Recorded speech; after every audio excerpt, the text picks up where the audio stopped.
Hello, welcome back to the Waffle Press Movie Podcast. I'm your host, Diego Crespo. I got two more hosts with me today because it's a big topic we're talking about today. But I'll start on my right side, clockwise. You can't see it, but I can. It's Nicholas Valero. I'm on the left. You're on my right. You're on my right. You're on the left of the microphone. Okay, thank you. You're welcome. I just want that little point. Okay. Anyway, hey, how's it going? No, you didn't even get it. Gene's here also. Yep. I'm on the right. I don't know. Right of the microphone. Yeah. Left of me. What is wrong You with can you? hear me in the right earbud. Okay. We're here to talk about Avengers Infinity War. Because that's a big movie. It happened. We all saw it. Mm-hmm. 10 years finally culminated into a fucking awesome movie. Yeah. Is it though? Is it really? Yeah, I think so. I loved it. Well, we'll talk about it. Before we talk about Infinity War, our thoughts on the MCU as a whole. I think it's fair to say we all enjoy it. Yes. Yeah. Ups and downs. There's some movies we like more than others. Some we like less than others. I would say the box office also shows that people enjoy it. Yeah, the box office makes people very happy. And we have our issues with them, but I think it's safe to say, we were looking forward to Infinity War. I think regardless. Like 80% of the MCU is like really good? Like 80 to 90%? Yeah, I would say 85. I would say, all the films that just get better and better for me. Like, there's still like some clunkers, like The Dark World. But there's no bad Marvel movie. Thor: The Dark World is a bad one. That one is... Like, unwatchable movie? No, not unwatchable, but it's just I think Thor: The Dark World Dark World. Thor: The Dark World is by far the most... I think it just doesn't... It's not as fun. And it doesn't have as much, like, rewatchability. I wouldn't even say that, because I don't think it's a fun movie until, like, the last action is kind of fun. But, like, you have this fantastic production design. Yeah. Something as cool as black hole grenades. That's fucking awesome. Yeah. But then, like, some movie... You have Asgard. It has, like... Asgard's great, but it's like... But you have Asgard that has centuries of fucking, like, lore that you can pull from. It looks like a TV movie. It does. Like, there's I don't get that complaint. Honestly, I think that movie doesn't have the Marvel color grading problem that a lot of the Phase 2 stuff had. Okay. I think it's a very good looking movie, but it's just a nothing. It's a nothing movie to me. But anyway, I would imagine that it would probably be Thor, because Thor: The Dark World, I think, is my least favorite out of all of them. Yeah. That's the only one in which I was... I even like Iron Man 2 quite a bit. Iron Man 2 is fun, though. Say what you will about Iron Man 2 and, like, how, like... Because I think Hammer should have been the ultimate villain, not Whiplash. Yeah. Hammer should have ultimately been the villain and everything like that. You could have had the same thing. You just didn't have Whiplash. You would have just had Justin Hammer instead. But you know what? I could sell people on that movie. Yeah, you can. Because it's like every conflict in that movie is still directly tied to Tony Stark. From his suits, from his family's past. Like, it's all about him. I know there's like some Avengers setup, but like not really. Because that's Tony looking forward to his future. It is. About his place in the superhero world. And I do like the idea of them going like, the energy source that you were able to make smaller was just a stepping stone to something way bigger and stuff like that. And I think that's super interesting. Yeah. But yeah, I mean, from what you can hear, we mostly like these movies. There's some we care about less, some we like more. What's your favorite? We're fans. What is your favorite? Guardians of the Galaxy Vol. 2, hands down. G. Still Winter Soldier. Still Winter? Yeah, I would go... I felt like that was a turning point in the MCU. I'll give you that. Yeah. I'd probably have to go with Iron Man 3. Nice. I just really enjoyed that movie. All sequels, by the way, we just mentioned. But I really like Iron Man 3 because it's a great it's a great movie about PTSD. Yes. And this guy trying to figure out who he is and like am I just Iron Man or am I something bigger and better? And everything like that. Was it worth throwing a fucking missile, like a nuke, into a wormhole and like almost killing myself? Stuff like that. It's a great story. Good character study. It's a great character arc for Tony, and obviously we're Shane Black fans too, so that helps. That may help in my. I mean, but it helps. It helps that he's a very good writer and director. He is. So you don't have to like apologize for liking him. He's a very competent writer and director. Yes. Can't wait for the Predator this year. All right, those are our thoughts on the MCU now, but let's give our spoiler-free reactions to the movie. 1 minute each. I will time us. Nick, go ahead. I think that it was a really good movie. They were able to fit a lot of stuff into a movie that was almost 3 hours. And to be totally honest, at no point during the movie was I checking my watch. It was well paced. Yeah. It kept on keeping me involved, and it by far has the best villain of the MCU, which is Thanos, and which that really pays off this whole 10-year building up to Thanos and everything else. So it's okay, good. Yeah. Nicely said. Yeah, very well said. Gene? I will say it was an epic space opera. It really felt like an event, like you were reading like an event comic book. It really adapted like that scale and scope that are in like Infinity Gauntlet or Infinity. It really captured that well. And it was just, I really appreciated the stakes of the film. Mm-hmm. Like it had a lot of balls, but that's more than anything. I just keep saying it had a lot of balls. Like, yeah, it's a gutsy movie, but like, I don't think it had, balls is like, I think that's a weird way of phrasing stakes. That's a personal thing. I just felt I should bring up right now. It had guts. Had guts. Yeah. Let me rephrase gutsy. that. Let me rephrase that. Balls are very sensitive. Yeah. You ever try to hit those? Terrible. Go straight to the ground. Yeah, you're not wrong. Which is how many people felt at the end of this movie after everything. Spoiler-free thoughts right now, so let me just get this out of the way. I was very happy with Infinity War. I really liked, even loved this movie. The scale was fantastic. The cosmos stuff was incredible to me. Thanos is an incredible villain. Don't know if I'd go as far as saying he's the best one. He's up there. He's top 5. And Josh Brolin gives an incredible performance. Of the villains that only had one movie, I think they did the best of showing you his intentions, what he wanted to do, and how he was going to do it, along with any other backstory to him, and did it just really well. Mm-hmm. I still wouldn't say he's the best. He's great. I'm not trying to undercut Thanos. I'm just saying I think there are others that are right. And Phase 3 has had so many great villains already. Phase 3 has had almost non-stop great villains, except for maybe Doctor Strange, and that's not even a terrible one. That's a solid one. Yeah, that's fine. Not everything needs to be the best, you know. Right. And so I think that's something coming from with Infinity War 2. Mm-hmm. I probably could be happy with it, I'll get into later, but I'm very happy with where I am with it. You know, okay. I don't think it's the best Marvel movie. It's not a life-changing experience, but I had a great time watching it, and I think it's a great story with a very compelling main character that I don't think a lot of people were expecting the narrative to shift that way. Oh, yeah. Where an Avengers movie is about the villain, and the Avengers reacting to that villain. But yeah, I loved it. I had a blast. So now we're going to get into our spoiler thoughts. Did you well up at all during the movie? Yes. There's one in particular moment we'll talk about soon that I think you might have welled up on. Because if anyone knows how I feel about these movies, you know exactly when I welled up.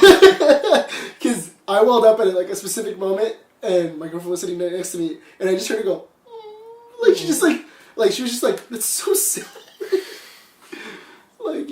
There's a specific moment that's just it's so good. Yeah, of course. Which we will now talk about. So from here on out, spoiler heavy. If you haven't seen Infinity War and you're still listening to this, you're an idiot. Or just thank you for listening to this and you want to spoil the movie for yourself. I appreciate that too. If you just don't give a shit, that's fine. Right? Yeah, you do you. These movies aren't for everyone. If you just want to hear us talk and gab, that's all good too. I appreciate it. Thank you very much. Doing that. Like and subscribe. Go to the Patreon. Go to the Patreon. Help feed me. In time, you will know what it's like to lose. To feel so desperately that you're right, yet to fail all the same.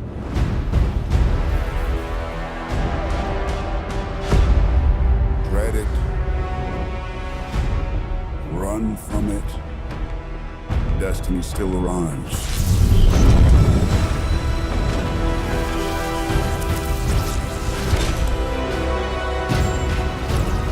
Evacuate the city.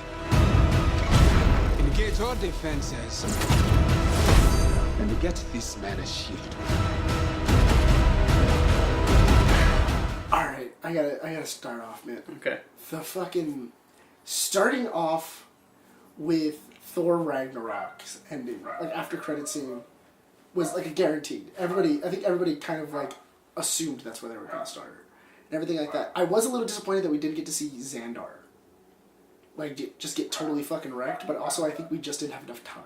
I think we could have had enough time. And again, I'm a big fan of this movie, but I will note some stuff I think could have been explored further or whatever, right? But I'm a fan, so don't get all up on me. But apparently, don't hold me to this, I think the original opening was the attack on Xandar. I'm fine with that. And I'm cool with not saying it, but He already has a I stone. get why. Yeah, he has the Power Stone. Yeah. To be totally honest, I think that you could have easily gotten it done for Black Panther. If you would have just done an after credit scene where it's you see Thanos like grabbing the stone and then just like walking out, and then you just see like fucking burning buildings and shit like that. And that just would have been. Yeah. I think you could have just done it like that, and that way. I think that one should have been Thor Ragnarok, and then you open with like Thor and Loki and the surviving members of Ragnarok. And Valkyrie, who's surprisingly missing. Yeah, Valkyrie and Korg are missing. No, I would like. Okay, here's my thing though. I think Valkyrie, Korg, and everybody else, like all the people that were like fighting with him in Thor Ragnarok, left with the other half, because he says that half of my people were killed by Thanos. Yeah. So that means that some people got to like escape pods or anything like that are now basically like scattered all over the galaxy and stuff like that. So I'm assuming Valkyrie is with them. So that's like an easy way of kind of going like, well, that's what Valkyrie It's up in was. the air, and because Tessa Thompson has a huge fan base, most of it comprised of me. Yeah. But no, she actually does have a huge fan base. But I would, and I think they'd be foolish to kill her off now. Yeah. I mean, Tessa Thompson just fucking awesome. A lot of people really liked her character, and I think it'd be kind of foolish just to go, oh yeah, we're just gonna kill her off screen.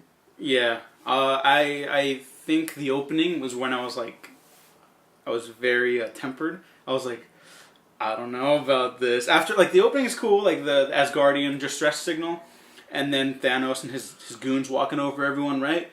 And then the Loki tries to pull like a fast one on him with the Hulk, and then he tries to pull a fast on him again. I'm like, why are we, like, the pacing was very choppy right off the bat for me, and I was like, oh, fuck, did they fuck it up?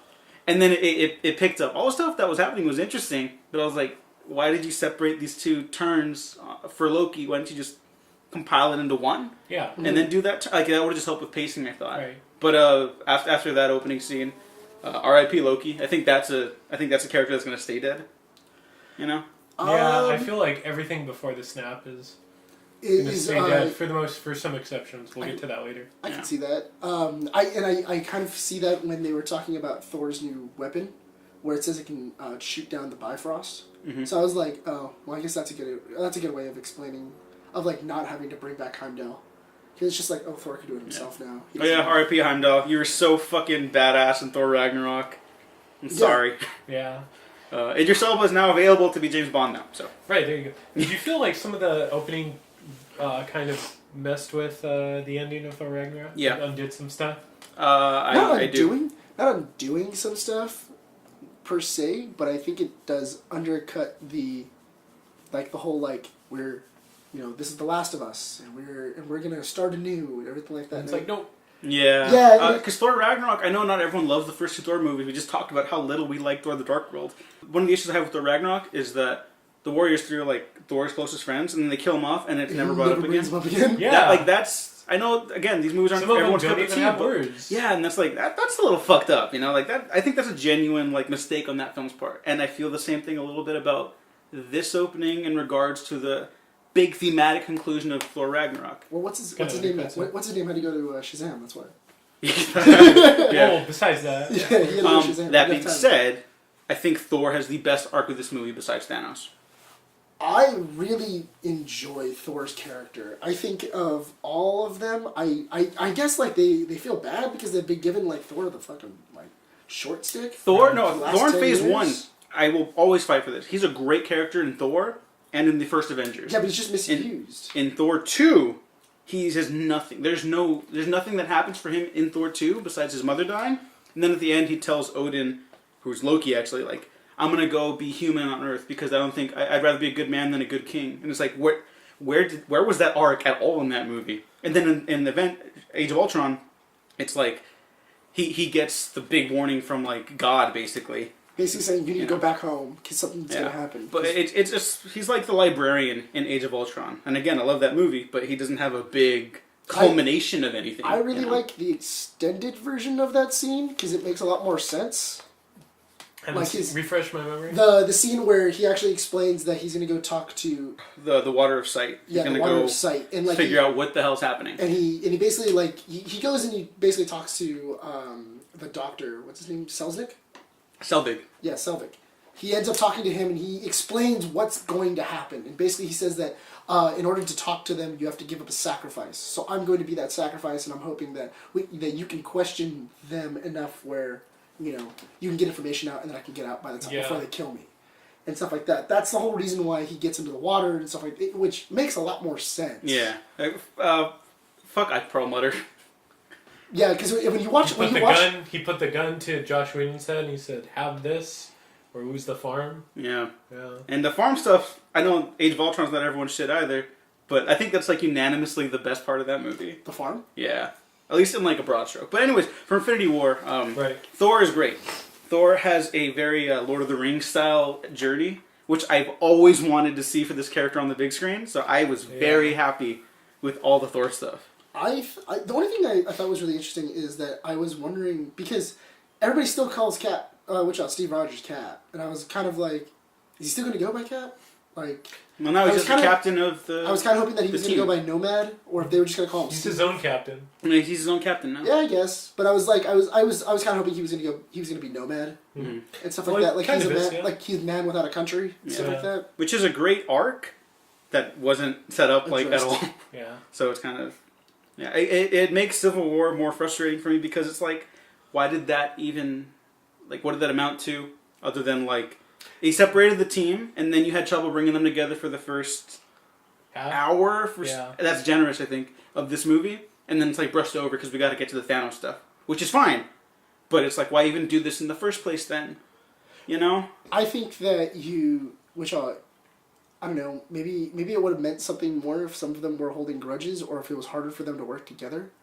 And, like, by the end of it, they're coming together and they're kind of going, like, all right, listen, we got to get our fucking grudges out of the way and stuff like that. But I also feel like, you know, them kind of like, because if they would longed on the grudges, then I'd be like, okay, just get over it. Like, this is So I think... It could have gone both ways. I think they genuinely made a mistake putting Civil War before Infinity War. I think this should have been the Avengers movie after Infinity War to bring it back down to Earth. Mm-hmm.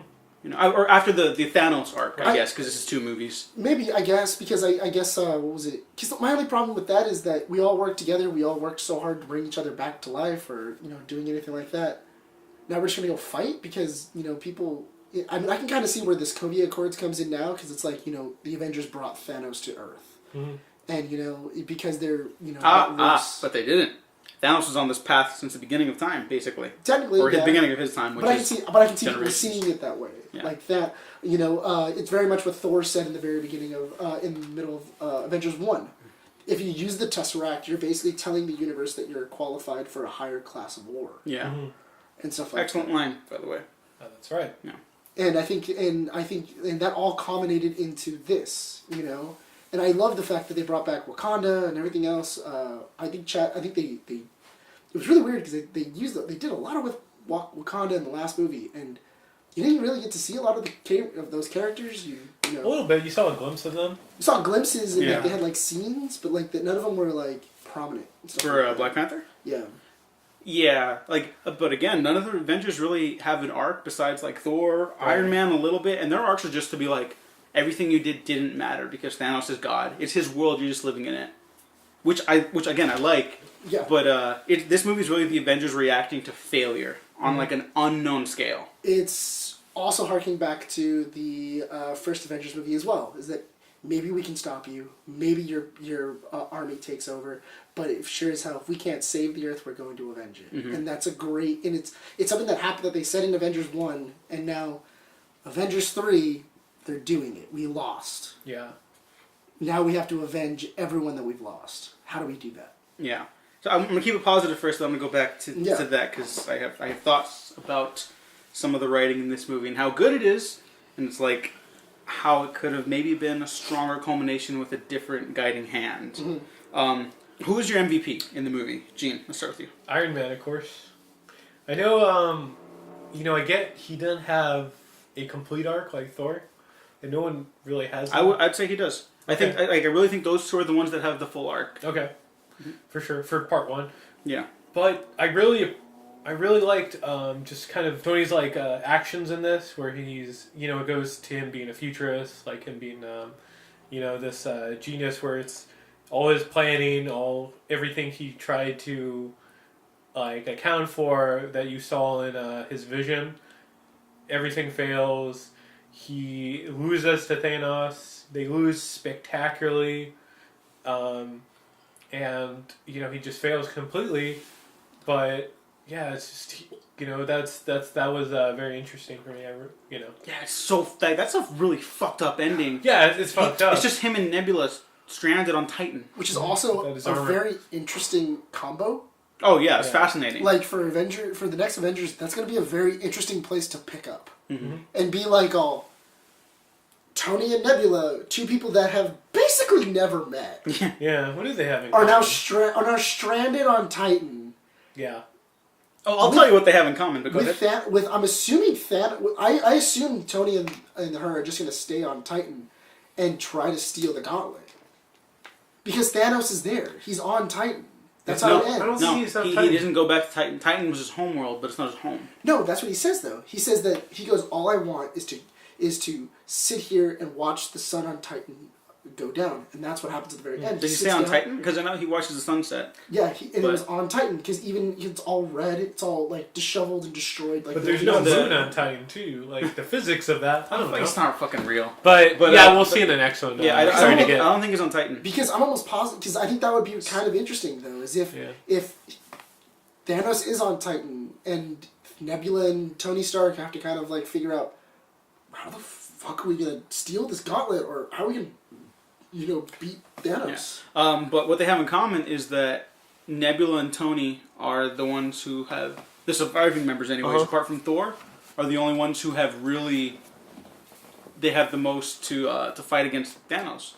Nebula's entire life is predicated by Thanos, for better and worse. Just worse, actually. For worse. Yeah, for severely worse. And then Tony, his PTSD is from everything that he started.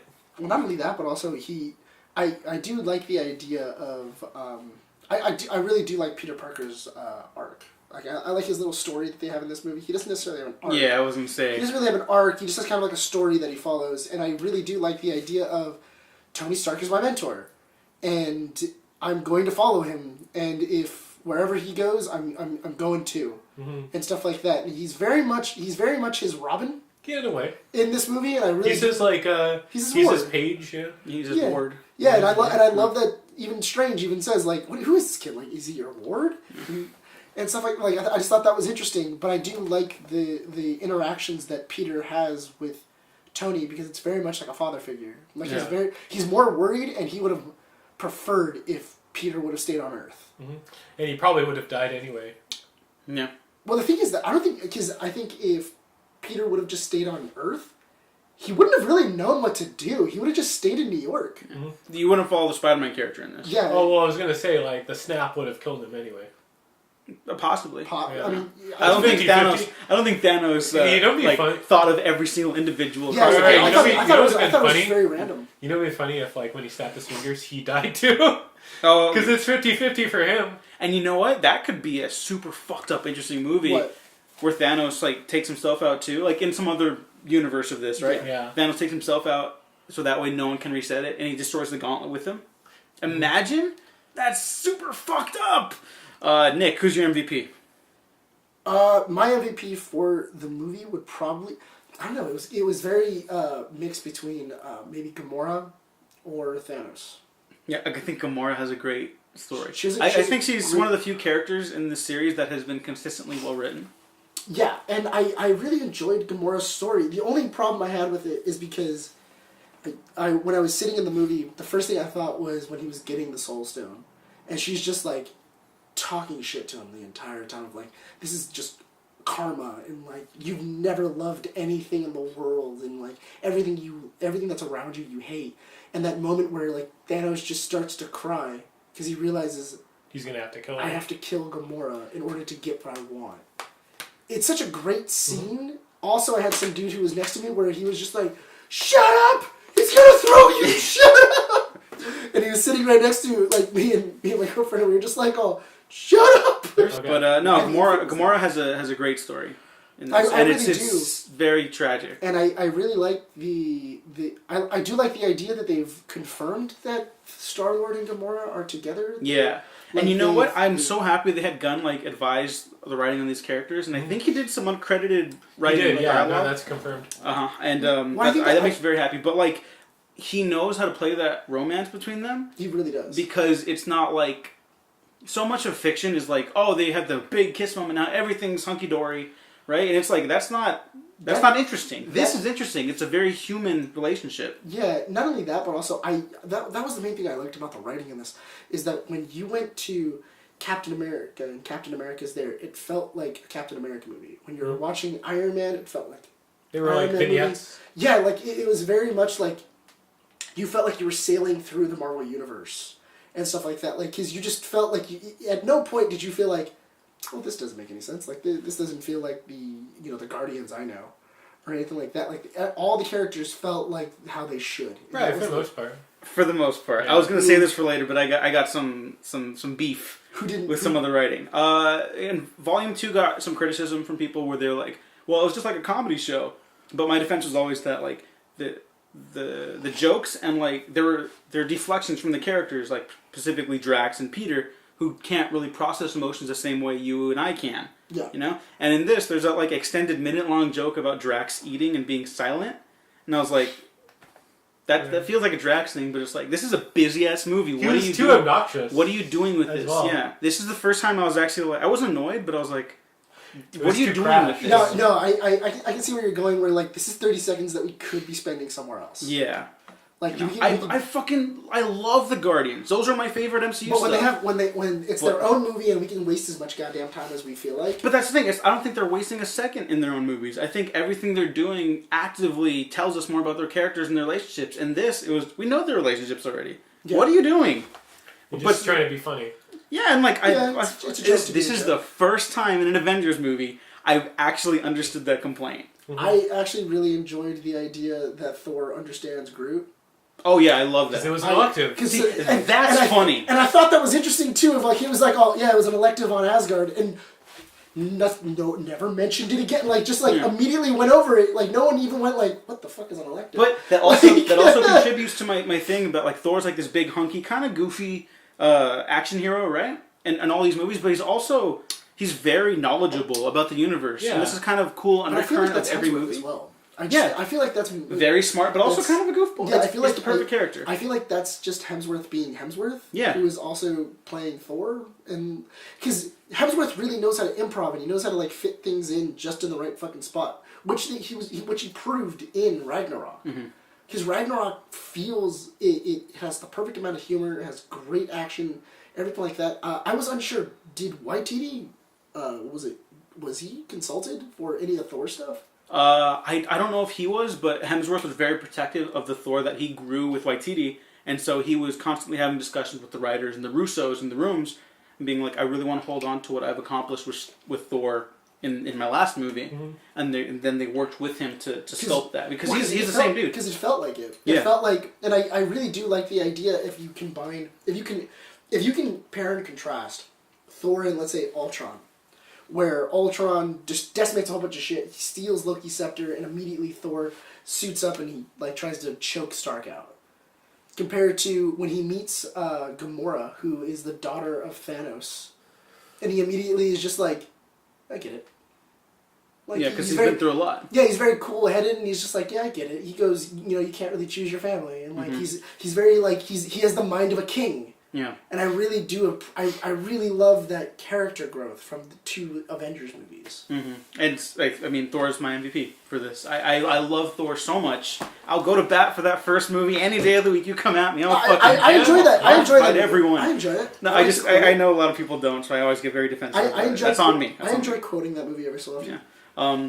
Thor's one of the few superheroes whose arc is to not kick so much ass. It's to become humbled. It's the humble of God. The emotional low point of his first movie is the first action sequence. Who the fuck thinks of that? That's fucking genius. That is true. Not only that, but also how do you basically killing your main character in the first movie.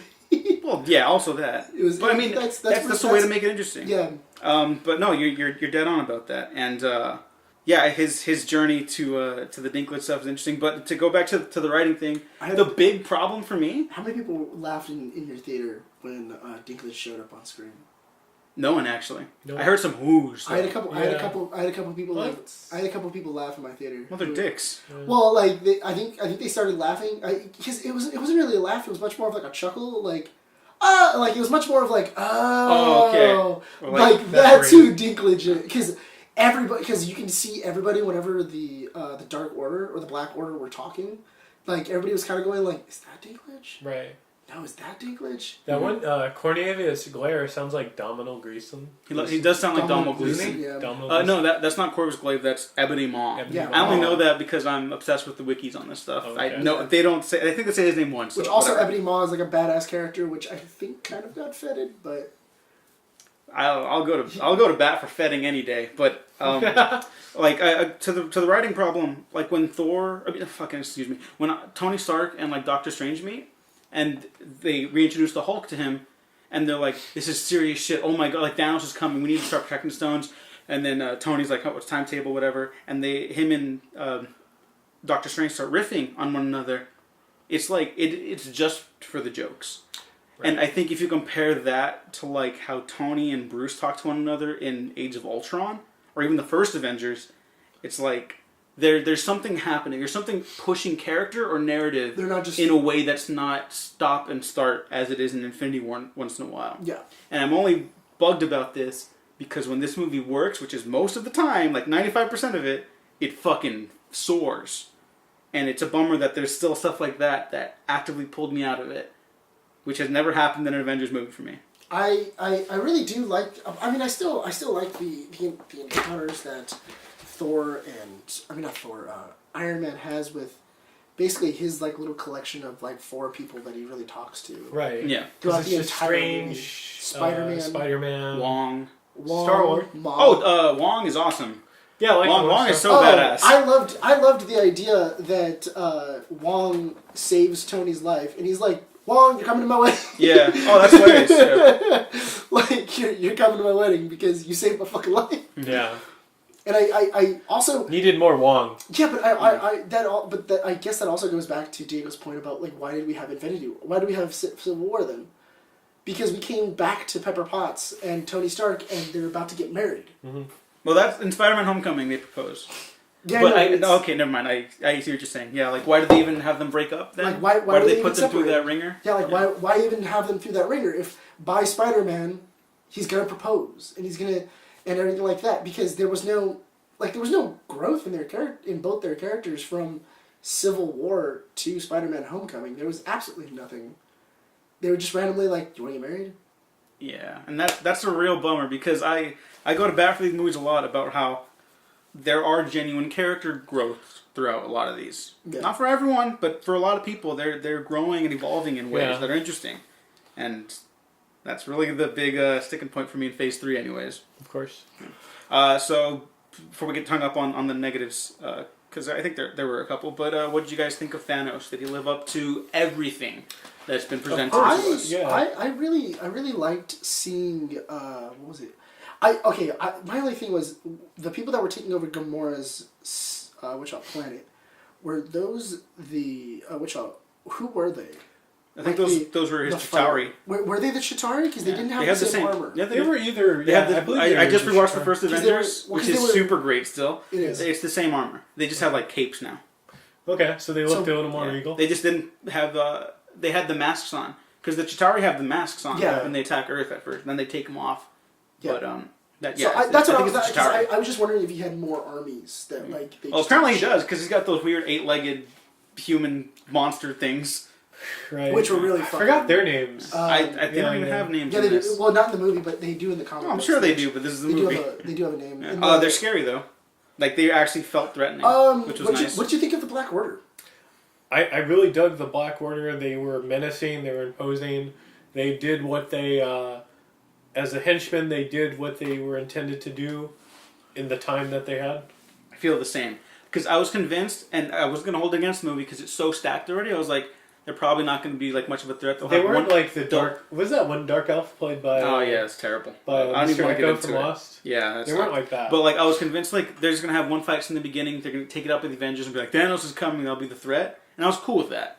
The fact that I got more out of that and I actually bought into it, I was very impressed by. I actually really did like the idea that they were such a menacing. They were menacing characters that just kept appearing.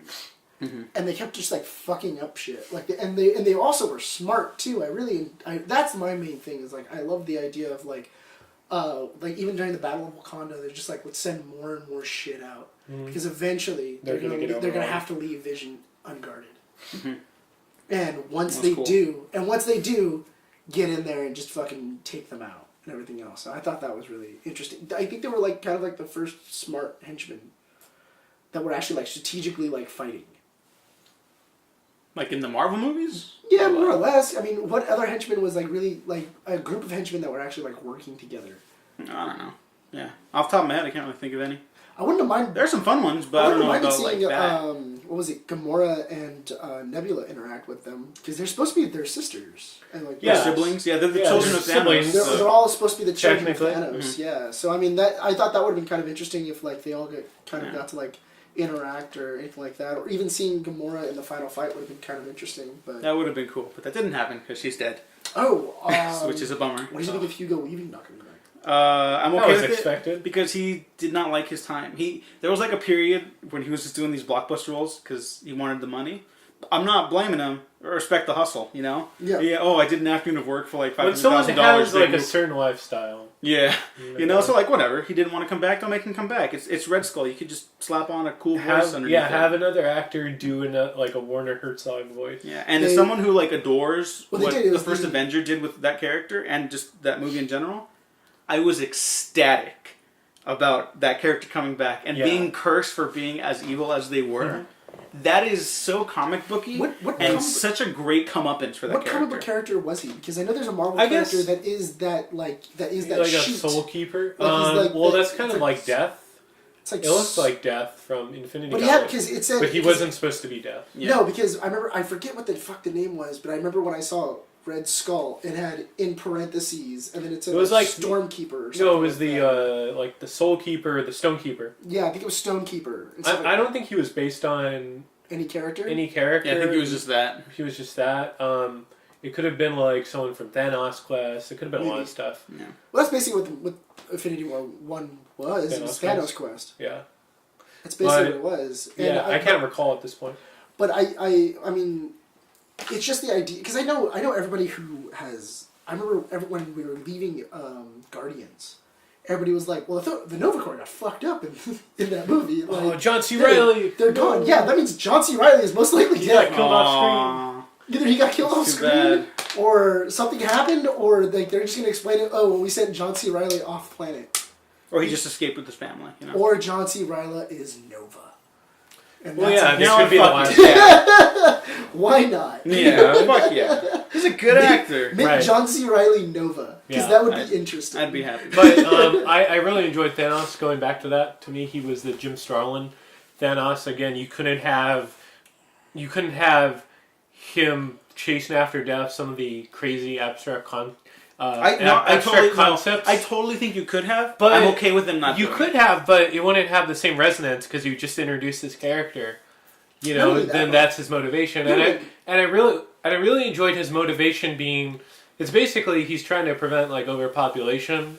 Well, he's trying to save the universe. The universe through because of dying resources, and in a way that's that makes sense. I wouldn't say he's sympathetic, but it's a very plausible explanation for him exterminating half-life. Yeah, and not only that, but also I think it's that idea of, in order for me to save the world, somebody's going to have to do this. Right. Yeah. The balance. And, there has to be balance in the world. And I think if you would have introduced like the fact that he's like trying to court death, because I kind of feel because the Rousseau says that we were like we couldn't really do that because you would throw this like crazy mystical, not mystical, but like.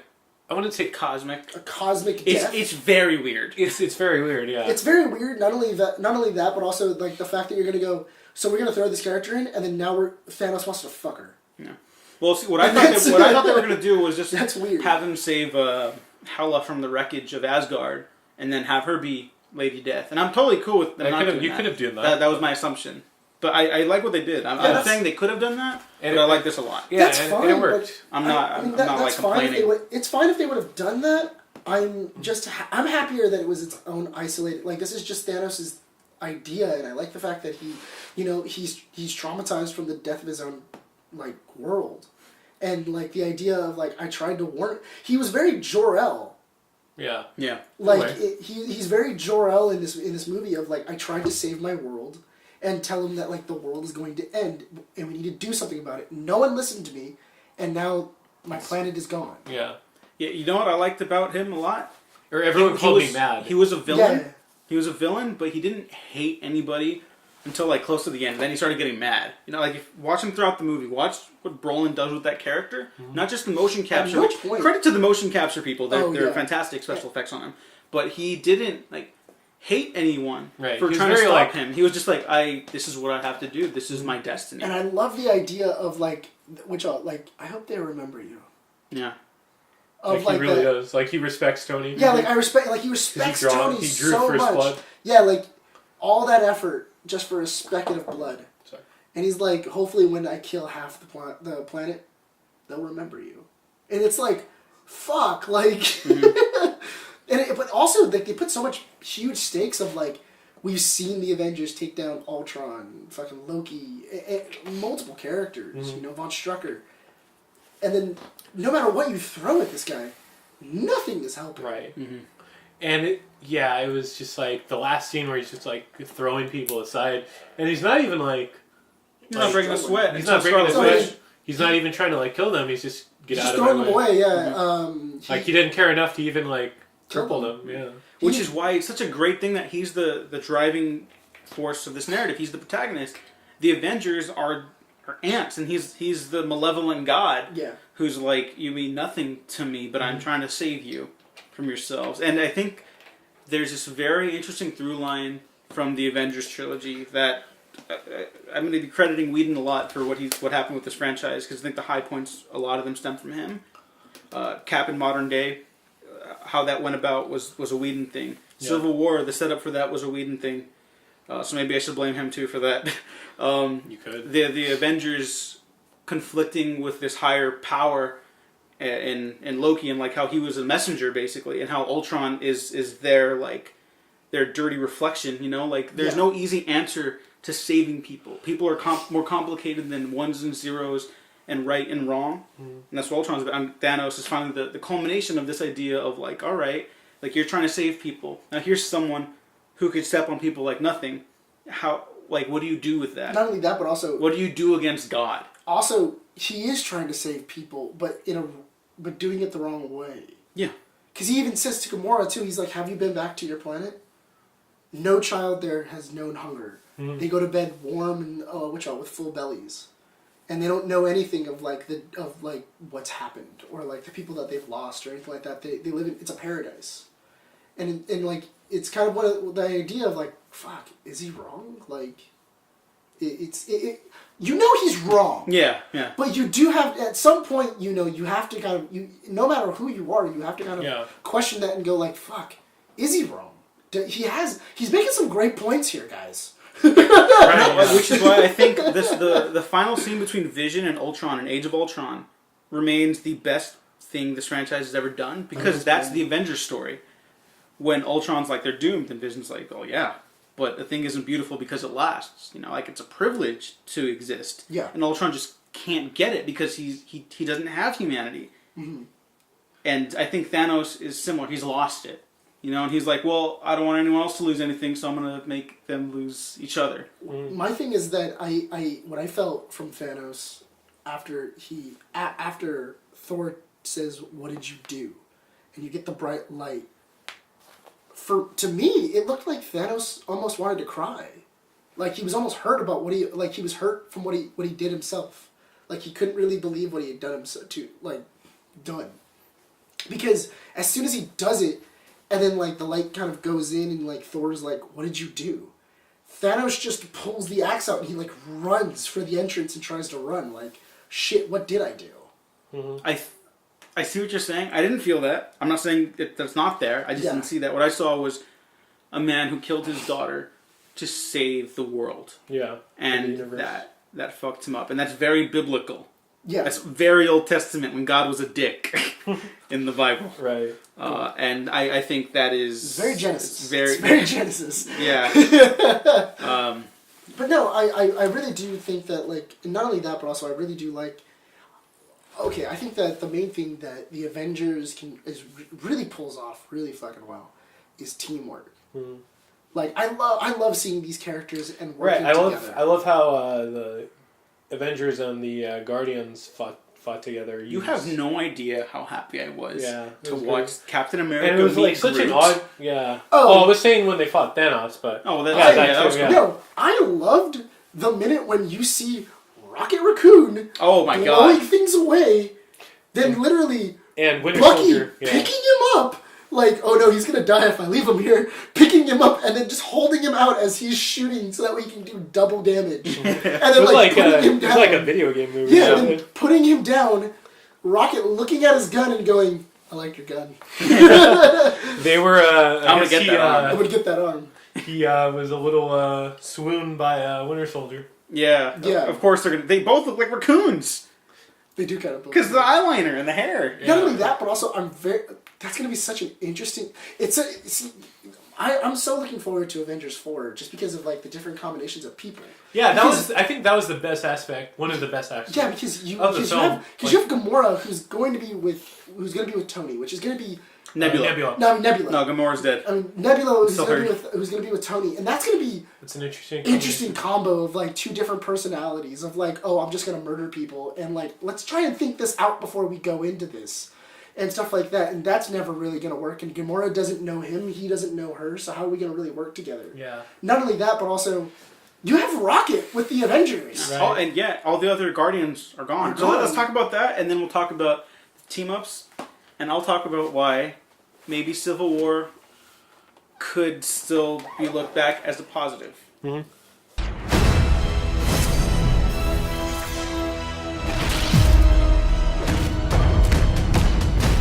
Fun isn't something one considers when balancing the universe. But this does put a smile on my face.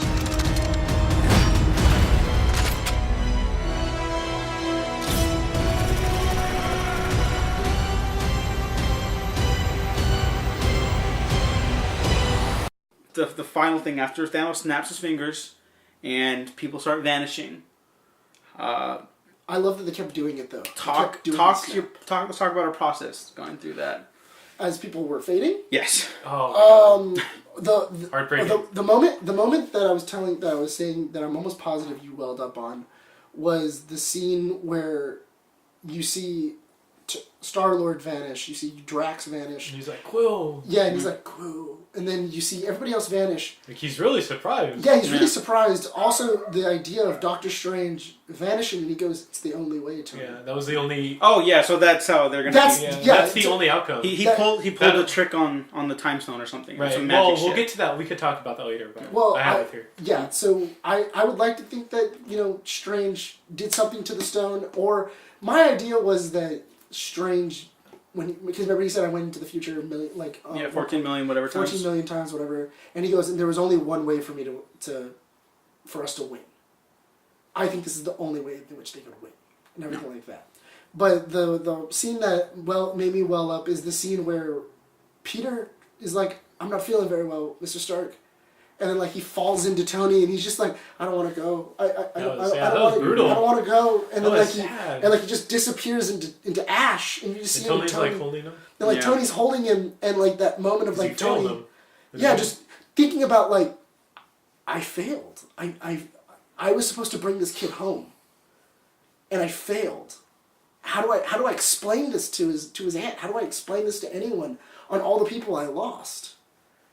And why? And not only that, but also it's even more PTSD or survivor's guilt of Tony's all fucked up now. Because you can kind of see that he has survivor's guilt at the very end when he's just holding his head and he's covered in blood and he doesn't really have too many nanobots left and he's just but why am I still alive? Why am I still here? Why did everyone around me die? and why am I still here? And it's very interesting. I did think it sucked. Did they renew my contract? I did think that it really sucked that no one knew that Sam Wilson fucking vanished. Oh no, that was heartbreaking when War Machine's calling out for him, and then he vanishes before he can get to that little area that he was in. So he doesn't even know where he went. He's just fucking like, tragic. Or No one saw him die. yeah, or like having Scarlet Witch like just like holding Vision and then just like fade into ash. And Yeah. Or having Groot die again. Yeah, right. Groot can't catch a break. You know what the funny thing is? I think it would. Well, it's another Groot. But now this one can't. No, but I think it would have been funnier if Rocket would have vanished. Mm-hmm. I think it would have you would have seen the opposite of that. Yeah, you would have seen the opposite of like not only that, but also it's teenage Groot having to grow into maturity because he sees Rocket die. But not only that, but also you have a Avengers 4 where you just are dealing with fucking Groot with the Avengers, and like no one understands him except for Thor. And it's just kind of interesting of like, I am Groot. And you have the insane... The Avengers are reacting to Yeah, him. the Avengers are like, what the fuck is Why this? does he Why do we have a giant tree and why does he keep on saying, I am Groot? And then like you have like Thor having to have that... trying to translate and have that... where like Thor kind of becomes the new Rocket where he's like translating what he's saying and stuff like that. I think that's really... That would have been kind of neat. That would have been kind of cool. Instead I think it's sadder that Groot died in front of Rocket especially, you know? I think he's had to lose his friend twice. Yeah, I think it's just sad that... two friends. What'd you think of the after credit scene? Cool. It was nice. It was a nice fun. Yeah, it was cool. I think they shouldn't have had one, actually. Yeah, that was... Yeah, I felt like it kind of took away from some of the seriousness.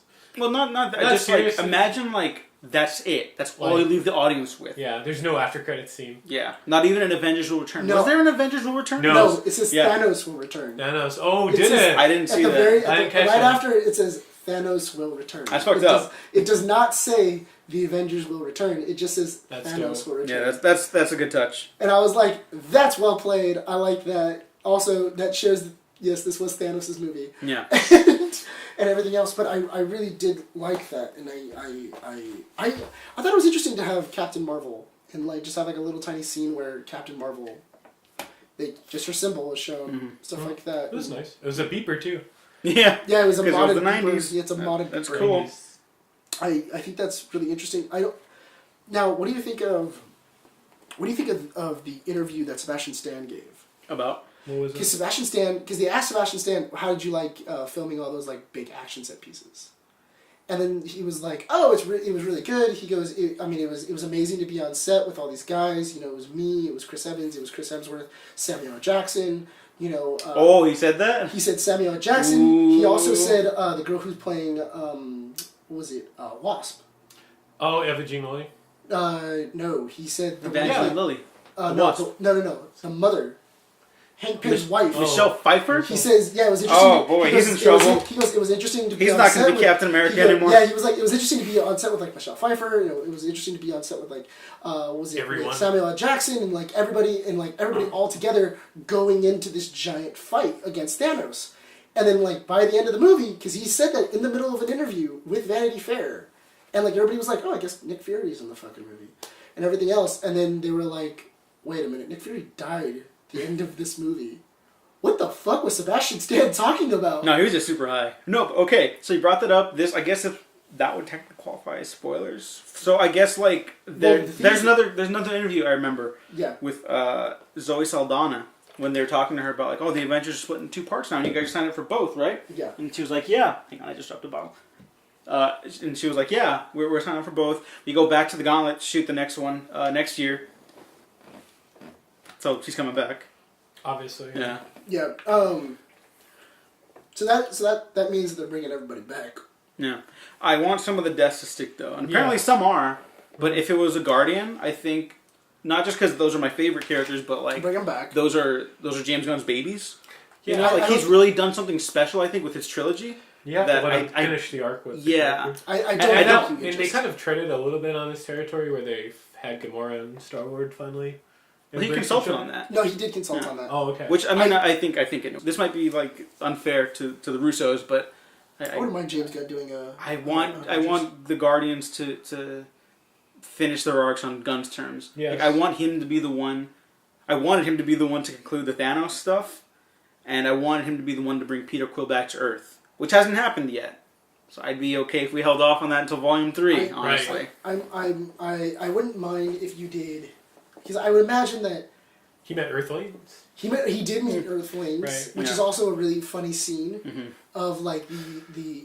I do like the idea that they did take a page out of Joss Whedon's book where it's like, well, why don't we have them fight in the very beginning? Yeah. They don't know they're friendly or anything It's cool like that. to see heroes fight.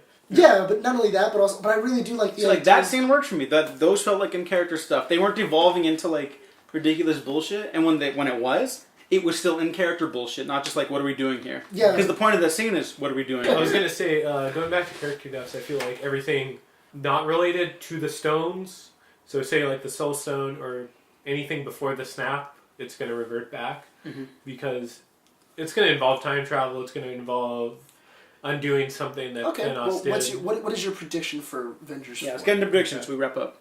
I predict the title will probably be. I really feel like it's going to be Avengers Forever. I have like a feeling about that. Okay, so I feel like we've heard very similar feelings then. Okay, yeah. Okay. Just putting it out there.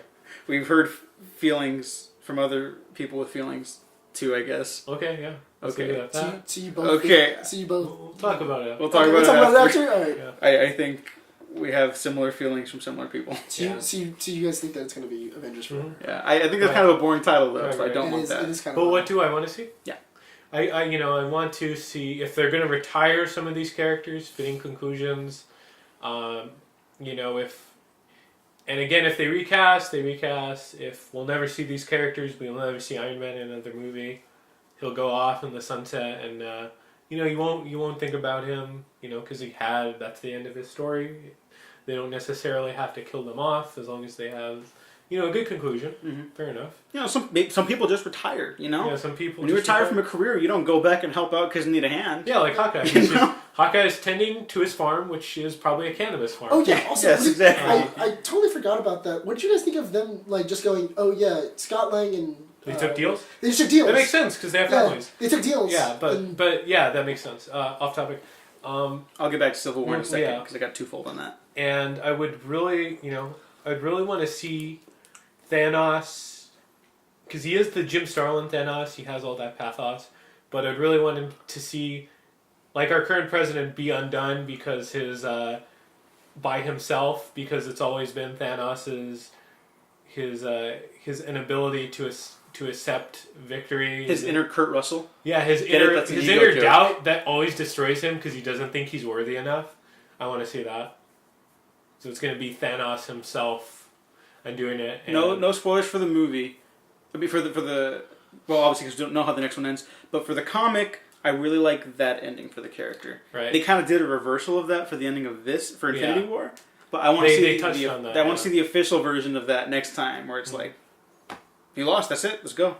Mhm. Check out the comic Infinity Gauntlet. It's pretty good. It's pretty good. It gets a little messy at the end. But yeah, that's what That's I'd good. like to see. I'd like to see that arc I was for thinking Thanos. that he was going to use the Soul Stone to bring back the Avengers that fell as like his new army or his Black Order. That would have been cool. A while ago, there was a rumor that the Avengers would fight copies of themselves. That's That's in one of the Infinity Wars. Infinity War. yeah. So maybe you're onto something. Or he Right. uses the fallen Avengers to fight the remaining Yeah, Avengers. it could be. Nick, what do you want to see?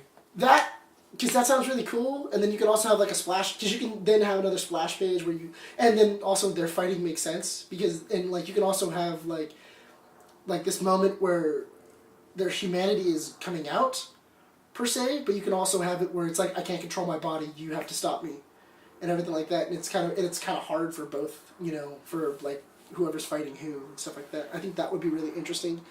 I really do want to see what Nebula and Tony do because they're just stuck You on want to see fucking. those interactions? I just want to see that interaction and like Okay. how that works out because I think that's just such an interesting idea of two characters from two different sides of the galaxy and like have nothing in fucking common. Yeah. Besides that, I really do want to see these characters come back so that we can have a giant scene where every character that we've had introduced so far is just fighting on one team and is just going after the gold of defeating Thanos. And because there were multiple teams in this, and they failed because of it. So here's where I'm going to be nice to Civil War. That movie's about the team breaking apart. Doesn't work still.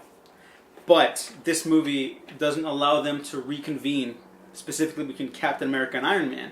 And because of their refusal to reconvene, specifically on Tony Stark's failures, they lose. Yes. They're fighting two battles, the same war in two battles, two fronts. If you do think they don't about even know it. Yeah. Well, if you do think about it, if Tony leaves, calls Cap, finds out where he's at, and he leaves with Strange to go with Cap, and he has a bigger and now Cap has not only Iron Man, War Machine, he has the Hulk. He also has Doctor Strange, Spider-Man. He has a lot more characters. They have a lot more backup, and then Scarlet Witch could probably wreck shit on the field more. Because somebody else could have been up, which could have been up. Also, what did you think was the problem with Hulk?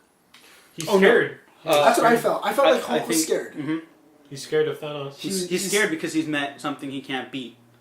Yeah, that was my big thing. And I am looking forward to kind of seeing whether or not the rematch, but also I wouldn't mind Banner taking more in control of He's like Hulk. Professor Hulk. Yeah, where he kind of becomes more Professor Hulk, where it's like and I love that scene where he's just like, well, screw you giant green asshole, I'm gonna do this myself. Oh, that was a great moment. Yeah, that's a great moment. And the movie after the snap, it narrows it down to basically our OG Avengers team. Yeah, it really does. So now you have a focal point. This was a Thanos movie. The next one has to be all about the Avengers. Again, that's to send off the remaining members that aren't coming back. So like Chris Evans, I think's done. I don't know if Robert Downey Jr. is done, but I'd like him to be done. Not that he's not great. Not that I don't love Tony. I think it's time to retire that character is all. Tony? No. I don't want the recast. Okay. That's just putting it out there. I know, but I don't want you to put it out there. We've been with these characters for 10 years. It's not the same thing as Bond. Yeah. I know that's what they said at the beginning of this. I think even Kevin Feige said, he recognized that's not the way to go. No, because not only that, but also these characters weren't just, they didn't just become popular because they're Tony Stark, Steve Rogers, or anything like that. The actors made these characters big. It's the actors' interpretation of these characters that have made them so profitable and made them so enamored in people's view and everything like that. If you just randomly go all right, cool, we're gonna change them out, we're gonna let's switch up the lineup with new actors, I think it's gonna be real difficult. Yeah, I know. They're gonna do that with Wolverine eventually, right? But that makes sense though. It's a brand new universe. That one you could pull off. This is gonna be the same continuity. So you keep them. What do you think of the fact that Marvel isn't showing anything at Comic-Con this year? I don't think they're gonna show anything next year either. They said that they're not going to show anything for this or D23. Yeah, they're going to do. I think they're going to do the same thing they did for Phase 3. Mm-hmm. Yeah, where they just go silent for a year. Yeah, and then they announce, here's our Phase 4 lineup or whatever they're going to call it after that. Because I think they're done with phases. After this. I think now they're going to finally stop bullshitting around about we're going to guide our entire narrative and become a saga that's going to follow the Infinity Stones. I love these movies. It's a series of events that happen back to back. Most of them connect. Some of them are just plot-based connections. Right. It's not like a Star Wars saga. I would not mind if they would have just called it the New Avengers or something like that, or if they did something because if they have the next big person to fight is Galactus. Kang the Conqueror. No one knows Kang. Yeah. Kang the Conqueror's up there. Okay, he's the shit. That would be cool. Even if you did the real Mandarin. I never want that. Let's hold off on that. Well, I never want that. They said that there is a real Mandarin. Because fans are stupid. Yeah, he's out there. You don't need to see him. That's fandom. Yeah. Nick, he's out there, but you don't need to see him. I think Galactus would be the cool one. Yeah, that'd be great. Fighting Galactus would be pretty badass. Yeah. I actually want them to go smaller. I want them to go smaller now. Just have it be Earth-based again. What do you want? The Serpent Society? Or? Nah, I just want something smaller. Masters of Evil. Mm-hmm. Masters of Evil is what I want. Or did you want the Kree? No, we just did a galaxy. We just did a galaxy-wide scroll. The scroll. We just did a galaxy-wide event film. 2 films. I want them to smaller. You could do the Secret Invasion after, because it's basically just Winter Soldier on a bigger scale.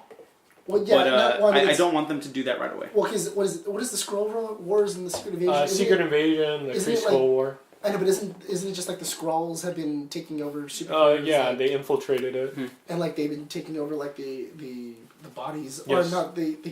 They replaced people. They replaced people, right? It was very Yes, Invasion yeah. of the Body Snatchers. Yeah, and I'm glad they're not. It looks like they're not going to do that for Avengers 4 after all, because that would have been so busy. Well, I thought the Skrull War was supposed to be Captain Marvel. I think Yeah, so. that's going to be it, Nick. That's what's gonna that's what it's gonna be. Yeah. Well, I thought it would be interesting if they did like Secret Invasion afterwards because they just introduced the Skrulls and they did everything else. So Oh yeah, these are some thoughts we have about Avengers: Infinity War. Why don't you tweet at us to let us know your thoughts? Mm-hmm. Gene, Nick, where can the people find you? You can find me on Twitter, Instagram, Gene9892. you can find me on Facebook, look up Nick Valero, or you can find me on Instagram or Twitter with the Nick Valero. Nick Valero, not Valero. Yeah, you can find me on Twitter as well at DEWGO Waffles. The Waffle Press. Like and subscribe. If you didn't like and subscribe anyways, because you might find something you do like. Thanks for listening. Thanks for watching. We've been professionally unprofessional.